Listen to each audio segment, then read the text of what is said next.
저는 특별검사 임명 법률안에 대한 제2요구권 행사, 비상계엄 선포 및 내란 행위, 공동 국정 운영과 관련하여 피청구인의 헌법 또는 법률 위반을 인정할 수 없지만 헌법재판관 임명 부작위와 관련하여 피청구인의 헌법 또는 법률 위반이 인정된다는 재판관 문형배, 재판관 이미선, 재판관 김형두, 재판관 정정미의 기각 의견에 동의합니다. 다만 특별검사 후보자 추천 의뢰와 관련하여서도 피청구인의 헌법 또는 법률 위반이 인정되고 피청구인의 헌법재판관 임명 부작위 및 특별검사 후보자 추천 의뢰와 관련된 헌법 또는 법률 위반의 정도가 피청구인의 파면을 정당화할 수 있을 정도로 중대하다고 생각합니다. 그 이유는 다음과 같습니다. 먼저 특별검사 후보자 추천 의뢰와 관련한 피청구인의 헌법 또는 법률 위반 여부를 살펴봅니다. 대통령의 특별검사 후보자 추천 의뢰는 특별검사 임명 절차의 첫 번째 단계로 특별검사 후보자 추천 의뢰를 지원하면 수사 대상 사건 발생 시 곧바로 특별검사를 임명하여 최대한 공정하고 효율적인 수사를 보장하기 위한 특검법의 제정 이유를 몰각시킬 우려가 있습니다. 그럼에도 피청구인은 대통령의 권한을 대행하기 시작한 때부터 피청구인에 대한 탄핵소추안이 의결되어 직무가 정지된 때까지 추천위원회에 특별검사 후보자 추천을 의뢰하지 않았습니다. 피청구인은 이 사건 추천위원회는 헌법재판소에 계속 중인 권한쟁의 심판 사건에서 문제되고 있는 개정 규칙 조항을 근거로 구성된 것이므로 특별검사 후보자 추천 의뢰를 하지 않은 것에 정당한 사유가 있다고 주장합니다. 하지만 당시 피청구인이 위와 같은 사유를 검토하느라 추천 의뢰를 하지 않았다고 인정할 증거가 없을 뿐더러 개정 규칙 조항의 위헌성 여부는 헌법재판소의 심사를 통해 판단될 사항으로 피청구인으로서는 헌법재판소에 의하여 위헌성이 확인될 때까지는 이를 존중하고 집행하기 위한 모든 노력을 다하여야 합니다. 피청구인이 헌법재판소의 판단이 내려지기도 전에 그 위헌성을 미리 예단하여 특검법에 명시된 법적 의무를 이행하지 않은 것에 정당한 사유가 있다고 보기 어렵습니다.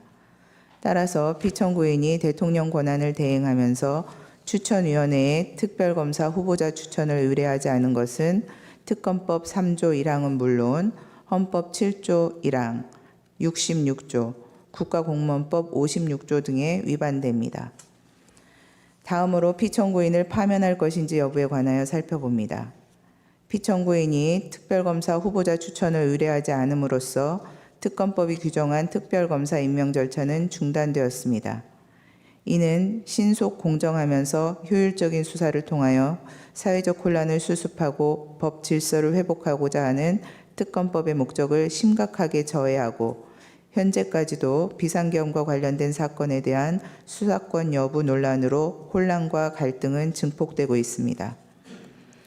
피청구인은 국회가 선출한 재판관 3인의 임명을 거부하면서 여야의 합의를 임명의 전제로 내세워 마치 여소야대의 정치 상황에서 소수의 절차적 보호를 통한 실질적 대의제의 실현을 강조하는 듯한 발언을 하였지만 실상은 헌법재판소가 대통령에 대한 탄핵심판 사건을 심리하게 되자 당시 6인 체제로 운영되어 심리 정족수조차 충족하지 못하고 남은 6인의 재판관 중 2인도 임기 만료로 퇴임이 예정된 헌법재판소의 내부적 상황을 이용하여 대통령에 대한 탄핵심판 사건 진행을 지연시키거나 방해하고자 하는 일각의 의사를 고려한 것으로 이는 피청구인이 형식적 명분으로 내세우는 여야의 합의나 실질적 대의제 실현이 아닌 소수 여당의 의도나 계획에 부합하는 일방적인 국정 운영이라 할 것입니다.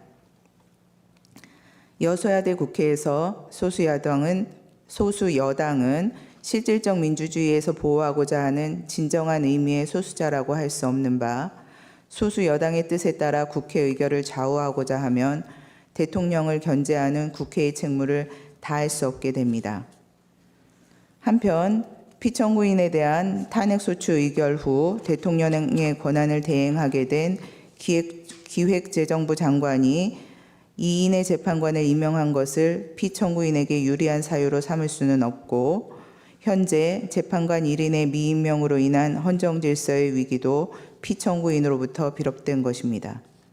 종합적으로 피청구인은 대통령의 권한을 대행하는 국무총리로서 대통령의 직무정지라는 상황에서 불필요한 논란을 최소화하고 국가적 혼란을 신속하게 수습하여야 할 의무가 있음에도 불구하고 오히려 위와 같은 헌법 및 법률 위반 행위로 인하여 논란을 증폭시키고 혼란을 가중시켰으며 헌법재판소가 담당하는 정상적인 역할과 기능마저 제대로 작동할 수 없게 만드는 헌법적 위기 상황을 초래하는 등 그 위반의 정도가 파면을 정당화할 수 있을 정도로 중대합니다.